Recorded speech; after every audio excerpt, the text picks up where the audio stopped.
हाय hello everyone. So premiumisation trend हम discuss कर रहे हैं। लास्ट हमने दो ज्वेलरी कंपनीज डिस्कस करी है, कल्याण ज्वेलर एंड सेंको गोल्ड।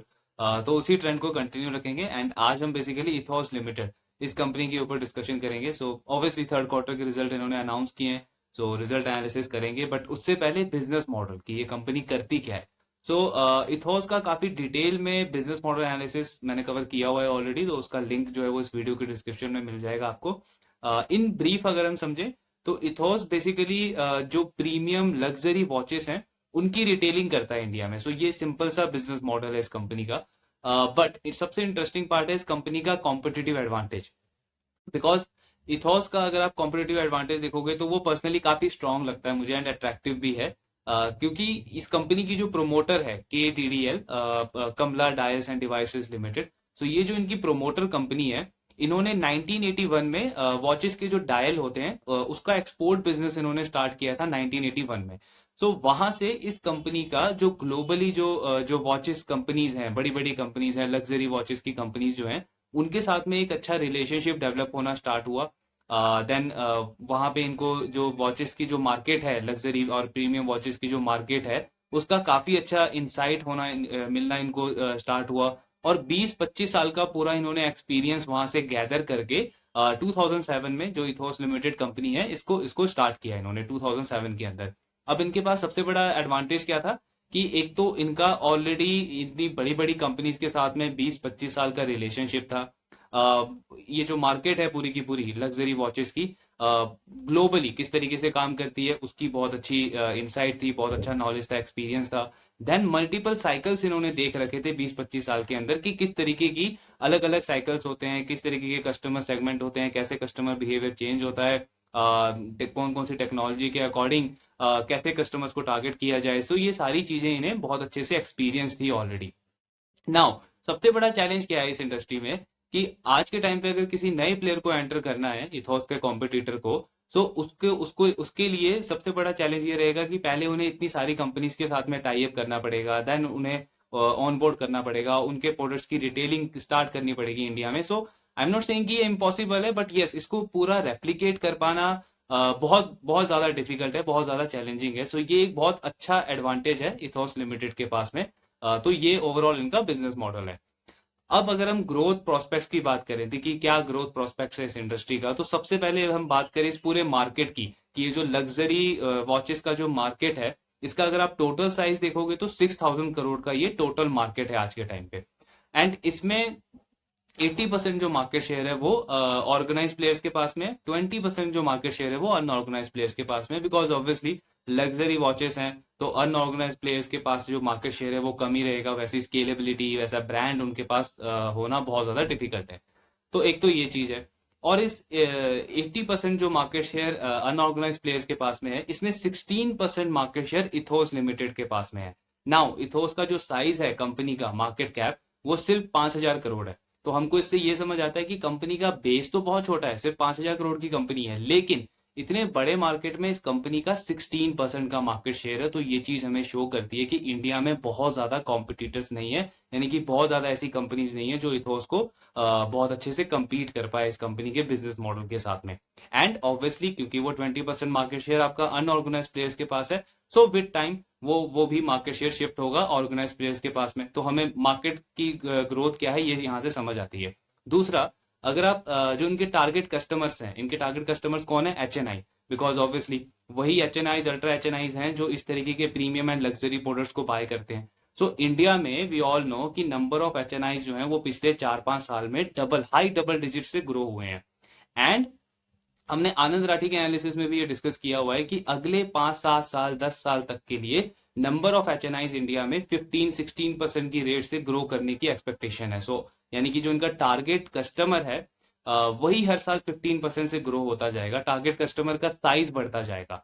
तो जैसे जैसे वो टारगेट कस्टमर का साइज बढ़ेगा, ऑब्वियसली कंपनी की जो ग्रोथ पोटेंशियल है वो और ज्यादा स्ट्रांग होने वाली है आने वाले सालों में। सो यहाँ से हमें दो चीज समझ आती है कि कंपनी का जो मार्केट है, जिस सेगमेंट में ये कंपनी डील करती है, वहां पे 16% मार्केट शेयर है, स्ट्रॉन्ग लीडर है, बेस छोटा है, लेकिन उस मार्केट के अंदर जो उनके टारगेट कस्टमर्स हैं वो ही सिर्फ 15 से 16% से ग्रो करने वाले आने वाले 5-7 साल 10 सालों में।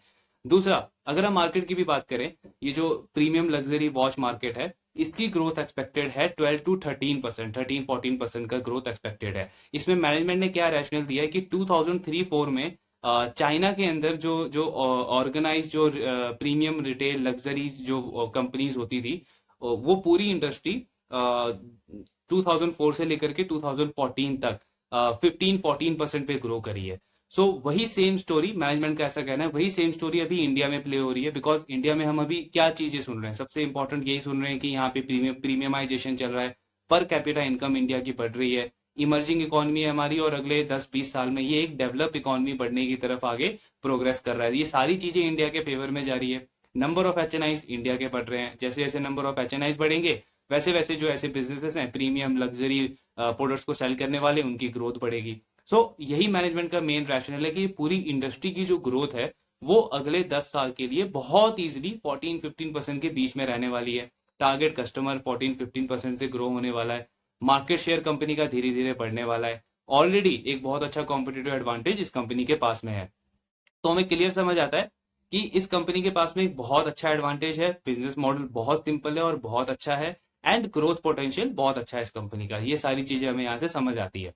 नाउ अगर हम रिजल्ट की बात करें कि नंबर्स कैसे रिपोर्ट किए कंपनी ने, तो इनका जो थर्ड क्वार्टर का रिजल्ट था, उसके अंदर अगर इनका हम रेवेन्यू देखें तो वो अराउंड 23% से ग्रो हुआ है on a Y basis. Margin में इंप्रूवमेंट आई है, 16% से 17% पे मार्जिन हुए हैं इनके। एंड जो नेट प्रॉफिट है इनका पैट, वो भी 23% से ग्रो हुआ है। तो ओवरऑल जब हम नंबर्स देखते हैं तो बहुत ही हेल्दी नंबर डिलीवर किए हैं कंपनी ने। रेवेन्यू ग्रोथ अच्छा है, मार्जिन में इंप्रूवमेंट है, पैट ग्रोथ भी 23% की आई है। बट अगर इसके पीछे एक और रैशनल, अगर एक और रीजन अगर हम समझे, तो ये रिजल्ट हमें और अच्छा लगेगा। क्यों? बिकॉज जो ये थर्ड क्वार्टर था अक्टूबर से दिसंबर वाला, इसमें 10 डेज जो थे वो शराद के थे, शराद वाला पीरियड था। तो शराद के पीरियड में ऑब्वियसली सेल्स इफेक्ट होती है ऐसे बिजनेसेस की। दूसरा, जो आप थर्ड क्वार्टर के अंदर, ये जो अक्टूबर से दिसंबर का क्वार्टर गया है, इसमें इथोस के 4 ऐसे स्टोर थे जिसमें रेनोवेशन का काम चल रहा है। सो ऑब्वियसली रेनोवेशन का काम होगा तो वहां पे कोई बिजनेस एक्टिविटी तो होगी नहीं, तो उसकी वजह से भी सेल्स इंपैक्ट हुआ इनका। तीसरा, चेन्नई के अंदर हमने एक्विटास में, 5 स्टार में, कुछ कुछ बैंक्स और एनबीएफसी में डिस्कस किया कि चेन्नई में फ्लड की वजह से उनका थोड़ा बहुत एसेट क्वालिटी का इशू रहा है, बिजनेस मोमेंटम थोड़ा सा वीक हुआ है उनका। सेम चीज इथॉस का जो चेन्नई के अंदर स्टोर्स हैं, उसमें फ्लड की वजह से इनका बिजनेस मोमेंटम वहां पे अफेक्ट हुआ है। तो ये 3 मेन रीजन थे, या फिर इन तीन चीजों को हम बड़ा चैलेंज कह सकते हैं इथोस के लिए, जो इस थर्ड क्वार्टर के अंदर था। उसके बावजूद अगर आप देखोगे, कंपनी ने 23% की रेवेन्यू ग्रोथ शो करी है। एंड वो भी बेस बहुत बड़ा है, ऐसा नहीं है कि लास्ट ईयर जो था वो नेगेटिव ग्रोथ हुई थी, या लास्ट ईयर की ग्रोथ जो है वो 10-12% की थी। लास्ट ईयर भी अबव 20% की ग्रोथ इन्होंने रिपोर्ट करी थी। उस हाई ग्रोथ पे इन 3 बड़े चैलेंजेस के साथ में इथोस ने एक और बहुत अच्छा नंबर रिपोर्ट किया है इस क्वार्टर के अंदर, 23% की रेवेन्यू ग्रोथ। ये चीज शो क्या करती है हमें एज ए इन्वेस्टर, कि कंपनी की जो प्रोडक्ट्स की जो डिमांड है, अंडरलाइंग जो डिमांड है, वो बहुत ज्यादा स्ट्रांग है। एंड कस्टमर्स ईगरली चाहते हैं कि ऐसे प्रोडक्ट्स के साथ में वो एसोसिएट करें, ऐसे ब्रांड्स के साथ में वो एसोसिएट करें। बिकॉज इथोस के पास में 60 से भी ज्यादा प्रीमियम एंड लग्जरी वॉचेस का ब्रांड है। इंडिया में ये एक लौती ऐसी कंपनी है जिसके पास 60 से ज्यादा प्रीमियम लग्जरी वॉचेस का ब्रांड है। उसमें से 46 से भी ज्यादा ब्रांड जो है वो एक्सक्लूसिव ब्रांड्स हैं इथॉस के पास में। ये चीज हमें यहाँ से समझ आती है कि बिजनेस मॉडल कितना ज्यादा स्ट्रांग है, और बहुत सारी ऐसी चीजें हैं जिसमें इनको कॉम्पिटिटिव एडवांटेज है। दैट इज द रीजन कि 3-4 साल में इस कंपनी ने बहुत हेल्दी ग्रोथ नंबर शो करे हैं। देन एक और चीज इंपॉर्टेंट है, इथॉस का ये कहना है मैनेजमेंट का कि 5-10 साल पहले कंपनी को सबसे बड़ा चैलेंज क्या आता था? सबसे बड़ा चैलेंज ये आता था कि इनके जो कस्टमर है, जो टारगेट कस्टमर है, एचएनआईज वगैरह, उनको ये प्रॉब्लम होती थी कि इंडिया में प्रोडक्ट वाइज उनको ज्यादा रेंज नहीं मिलती थी, बहुत ही लिमिटेड प्रोडक्ट्स होते थे इंडियन कंपनीज के पास में, इवन इथोस के पास में भी। तो वो फोर्सफुली क्या करना पड़ता था उन्हें कि ग्लोबली ऐसे ऐसे वॉचेस को बाय करके इंपोर्ट कराना पड़ता था इंडिया में। ये काफी ज्यादा चैलेंजिंग पार्ट था उनके कस्टमर्स के लिए। इसके लिए इथोस ने क्या किया, वही जो हमने बात की कि 60 से भी ज्यादा ब्रांड्स उन्होंने एसोसिएट कर लिए, ऑन बोर्ड कर लिए। 60 से भी ज्यादा प्रीमियम लग्जरी प्रोडक्ट्स अब इथोस के पास में है। दूसरा, प्राइस वाइज भी बहुत ज्यादा रेंज अवेलेबल नहीं थी आज से 5-10 साल पहले। बिकॉज या तो बहुत ही लग्जरी प्रोडक्ट होता था 2, 3, 4, 5 लाख का, या फिर बहुत ही चीप वॉचेस होते थे 10, 20, 50 हजार के आसपास में। आज अगर आप इथोस का प्राइस रेंज देखोगे तो वो 30,000 से लेकर के 10 लाख तक के लग्जरी वॉचेस सेल करता है। सो प्राइस रेंज में भी इन्होंने बहुत ज्यादा डाइवर्सिफिकेशन ला दिया है अपने कस्टमर्स के लिए, जिससे हुआ क्या है, ऑब्वियसली कस्टमर को क्या चाहिए कि मेरे पास प्रोडक्ट की वैरायटी हो, मेरे पास प्राइस की वैरायटी हो, सो दैट मैं अपने ऑप्शंस के अकॉर्डिंग बहुत अच्छे से चूज कर पाऊं, जो कि 5-10 साल पहले अवेलेबल नहीं था। तो ये दो चीजें बहुत ज्यादा इंपॉर्टेंट है, बिकॉज इससे अगेन कस्टमर एसोसिएट करता है ऐसी कंपनीज के साथ में, बिकॉज उन्हें तो आपको कस्टमर उन्हीं के साथ एसोसिएट करेगा जो उनकी सॉल्यूशन, जो उनको वो सॉल्यूशन प्रोवाइड करेगा। तो ये चीज इथोस ने पिछले कुछ सालों में करी है, जिससे अगेन इनके बिजनेस को बहुत ज्यादा हेल्प हुआ है ग्रो करने में। एक इंपॉर्टेंट ट्रेंड है इसमें जो इथोस की मैनेजमेंट ने शेयर करा है रिजल्ट के साथ में, कि कुछ टाइम पहले तक क्या होता था, प्री कोविड हम कह सकते हैं, कि मोस्टली जो क्लाइंट्स होते थे, जो कस्टमर्स होते थे इथोस के, वो 35 से अबव वाले होते थे, 40 ईयर्स के आसपास के जो एज वाले जो लोग हैं, ग्रुप है, वो मेनली इथोस के कस्टमर्स होते थे।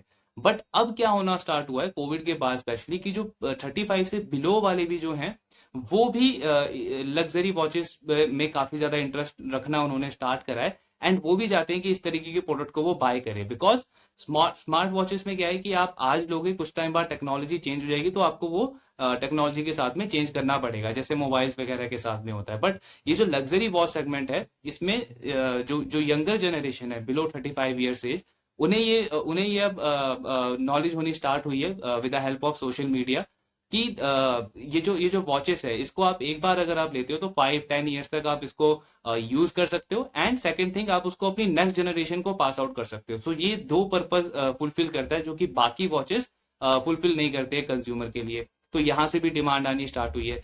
देन इंटरेस्टिंगली मैनेजमेंट का ये कहना है कि पहले वेडिंग्स वगैरह में सिर्फ ज्वेलरी का ही यूज होता था, बट आज के टाइम पे जो यंगर जनरेशन है, वो चाहती है ऐसा कि वेडिंग वगैरह के टाइम पे ज्वेलरी के साथ में, या फिर एक तो ज्वेलरी अगर कम भी मिल जाए तो भी चलेगा, लेकिन कुछ ऐसा लग्जरी वॉच जो है, वो जो आज की यूथ है, वो चाहती है कि उन्हें वेडिंग के साथ में कुछ लग्जरी वॉच वगैरह भी दिया जाए, तो काइंड ऑफ गिफ्टिंग ऑप्शन भी अवेलेबल हो जाता है। सो ये दो तीन चीजें हैं जो एड ऑन डिमांड क्रिएट करती है इस प्रोडक्ट की, इस बिजनेस की, एंड मैनेजमेंट इसको लेकर के काफी ज्यादा कॉन्फिडेंट है।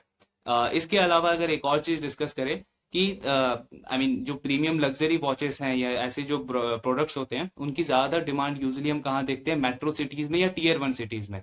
बट इंटरेस्टिंगली इसमें मैनेजमेंट का कहना है कि जो टीयर 2 सिटीज हैं या टीयर 3 टीयर 4 सिटीज हैं, वहां से भी काफी अच्छा डिमांड आ रहा है इस कंपनी के लिए, एंड ये काफी ज्यादा सरप्राइजिंग भी है उनके लिए। और इसी की वजह से इथॉस ने इंदौर में भी अपना स्टोर ओपन करा है, भोपाल में भी स्टोर ओपन करा है, एंड सिलीगुड़ी में भी अपना स्टोर ओपन करा है इन्होंने। तो ऐसा नहीं है कि सिर्फ आपको मेट्रो या टीयर 1 सिटीज तक ही आपका जो बिजनेस है वो लिमिटेड है। आपके पास नंबर ऑफ कस्टमर बढ़ रहा है, यानी कस्टमर का साइज बढ़ता जा रहा है, market size, obviously market share आप गेन कर रहे हो, एंड जो कस्टमर्स की वैरायटी है वो भी इंक्रीज होती जा रही है, मल्टीपल ऑप्शंस के लिए यूज कर रहे हैं। सो इनका जो एवरेज सेलिंग प्राइस अगर आप देखोगे इथॉस का, तो वो 1,50,000 का है, यानी एक यूजुअली जो ज्वेलरी यूज होती है एक वेडिंग के अंदर, उससे भी ज्यादा है। तो इनका कंपटीशन ज्वेलरी कंपनीज के भी साथ में नहीं है, लेकिन फिर भी वेडिंग के टाइम पे लोग क्या प्रेफर कर रहे हैं कि ज्वेलरी के साथ में हमें कुछ ऐसा लग्जरी वॉच वगैरह चाहिए जो हम अगले 5-10 ईयर्स तक ऑब्वियसली उसको यूज कर पाए एंड अपनी नेक्स्ट जनरेशन को पास ऑन कर पाए। वॉचेस में, लग्जरी वॉचेस में एक और ग्रोइंग मार्केट है जिसे हम कहते हैं pre owned market, pre owned या फिर second hand luxury watches market भी उसको बोलते हैं। सो उसमें इथॉस का कहना है कि उसकी ग्रोथ जो है वो फर्स्ट हैंड लग्जरी वॉचेस से भी ज्यादा है, एंड वो आने वाले टाइम में और ज्यादा ग्रो करेगा, बिकॉज उसमें ज्वेलरी वाली चीज हो रही है। जैसे ज्वेलरी के साथ होता है कि आपने ज्वेलरी को परचेज किया, जो भी आपका पर्पज है उसके लिए आपने यूज किया, एंड देन आप उसको रीसेल भी कर सकते हो, काइंड ऑफ इन्वेस्टमेंट वाला जो गेम है वो आपके लिए वो फुलफिल करता है। सेम चीज लग्जरी वॉचेस के साथ भी प्ले आउट हो रही है कि अगर आप एक ऑथोराइज डीलर से बाय कर रहे हो लग्जरी वॉच, सो आपने उसको जब तक आपको यूज करना है 3 ईयर 5 ईयर 10 ईयर तब तक आपने यूज किया, एंड अगर आपके पास वो ऑथोराइज डीलर से आपने बाय किया हुआ है तो आप उसको रीसेल कर सकते हो। सो ये मार्केट भी बहुत न्यू है, नेसेंट है, एंड मैनेजमेंट का कहना है कि ये भी बहुत बड़ी ग्रोइंग मार्केट है, एंड इसमें इथॉस को बहुत बड़ा एडवांटेज है, क्योंकि वो ऑलरेडी इस तरीके के वॉचेस में डील करता आ रहा है, अगेन उन्हीं कंपनीज के साथ में जिनका उनके साथ पुराना टाई अप है। सो इससे हमें समझ आता है कि मार्केट का साइज बहुत बड़ा है, पोटेंशियल अगर आप देखोगे कंपनी का वो बहुत स्ट्रांग है, बिजनेस मॉडल काफी स्ट्रांग है, कॉम्पिटिटिव एडवांटेज है, करंट ग्रोथ, पास्ट ग्रोथ 3-4-5 साल की बहुत अच्छी है, एंड आगे वी ऑल नो कि जैसे जैसे इंडिया की इकोनॉमी डेवलप इकोनॉमी की तरफ बढ़ेगी, ये सारी चीजें इंप्रूव होगी, पर कैपिटा इनकम भी बढ़ेगा, नंबर ऑफ HNIs बढ़ने वाले हैं, तो हर एक चीजों को अगर हम कनेक्ट करें तो हमें समझ आता है कि इस कंपनी में बहुत ज्यादा स्ट्रांग ग्रोथ पोटेंशियल अभी बाकी है। रिजल्ट ऑब्वियसली अच्छे हैं ही। कंपनी की गाइडेंस क्या है? कंपनी की गाइडेंस है कि सेक्टर अगले 10 साल में अराउंड 14-15% के आसपास ग्रो करने वाला है। एंड कंपनी का टारगेट है कि वो अगले 10 साल में 20 से 25% की ग्रोथ रिपोर्ट करेंगे। यानी कि गाइडेंस भी बहुत ज्यादा स्ट्रांग है और उसी गाइडेंस के आसपास ये कंपनी अभी परफॉर्म भी कर रही है, इवन उससे बेटर परफॉर्म कर रही है चैलेंजिंग टाइम में भी। सो ये सारी चीजें मिलकर हमें समझ आता है कि एज ए इन्वेस्टर इस कंपनी में अच्छी अपॉर्चुनिटी और हमें ट्रैक और स्टडी करना चाहिए ऐसे बिजनेस को। एक लास्ट पॉइंट अगर हम इसमें देखें, सो Q2 में भी इनका बहुत अच्छा रिजल्ट आया था। एंड ये जो 9 मंथ्स अभी गए हैं, इन 9 मंथ्स में इस स्टॉक इस बिजनेस इनकी जो ग्रोथ देखिए अगर वो 30% से भी ज्यादा है। और आगे का गाइडेंस क्या है? आगे का गाइडेंस है 20 से 25% का। अब इसमें आप एक ये चीज कह सकते हो कि स्टॉक का चार्ट देके, बिकॉज ऑब्वियसली हम बहुत क्यूरियस होते हैं ऐसा देखने के बाद कि अगर बिजनेस में इतनी अच्छी ग्रोथ है तो स्टॉक कैसा परफॉर्म कर रहा है। तो स्टॉक ऑब्वियसली अगर आप देखोगे तो स्टॉक इसका एक साल में डबल से भी ज्यादा हो गया है। अब यहाँ पे बहुत सारे लोगों को ये क्वेश्चन आएगा कि स्टॉक तो ऑलरेडी इतना बढ़ गया है, तो हम वेट कर लेते कि करेक्शन होगी तब हम स्टॉक में एंटर करेंगे। बट सी, बाई सेल का रिकमेंडेशन नहीं है, बट जस्ट एक अगर हम थीसिस समझे तो स्टॉक ये डबल इसीलिए हुआ है बिकॉज मार्केट को वो विजिबिलिटी दिखी है इस कंपनी के अंदर परफॉर्मेंस के साथ में। कंपनी की परफॉर्मेंस तो आज अच्छी है ही, बट वो विजिबिलिटी दिखी है कि अगले 10-20 साल ये कंपनी कितने अच्छे से कंपाउंड कर सकती है। सो अगेन पॉइंट वही है कि अगर हम सिर्फ स्टॉक चार्ट देख के ये सोच लेंगे कि अब तो बहुत ज्यादा बढ़ चुका है ये कंपनी, स्टॉक बढ़ चुका है, अब तो ज्यादा अपॉर्चुनिटी है नहीं, तो बहुत बड़ी जो पिक्चर है उसको मिस आउट कर जाएंगे। क्योंकि अभी हमने मेन वही सारी चीजें डिस्कस करी है कि सिर्फ 5,000 करोड़ का मार्केट कैप है और आगे का जो ग्रोथ पोटेंशियल है वो बहुत बहुत बड़ा है इस कंपनी के पास में। सो ऑब्वियसली एक बहुत अच्छी अपॉर्चुनिटी प्रोवाइड करता है ये अपने इन्वेस्टर्स को। बाकी ऑब्वियसली कॉन कॉल में और चीजें डिस्कस करेंगे कि जो नए नए ब्रांड्स के साथ में अभी टाई अप कर रहे हैं उसमें इनको कैसा रिस्पॉन्स मिल रहा है और क्या ओवरऑल आउटलुक है मैनेजमेंट का आगे ग्रोथ को लेकर के। सो ये ओवरऑल एनालिसिस था इथॉस के ऊपर। बहुत अच्छा रिजल्ट है, स्ट्रॉन्ग बिजनेस मॉडल है, ऑब्वियसली ट्रैक करना चाहिए एज ए इन्वेस्टर में ऐसे कंपनीज को। बाकी जो भी आपके डाउट्स हो do let me know in the comment box. Thank you very much.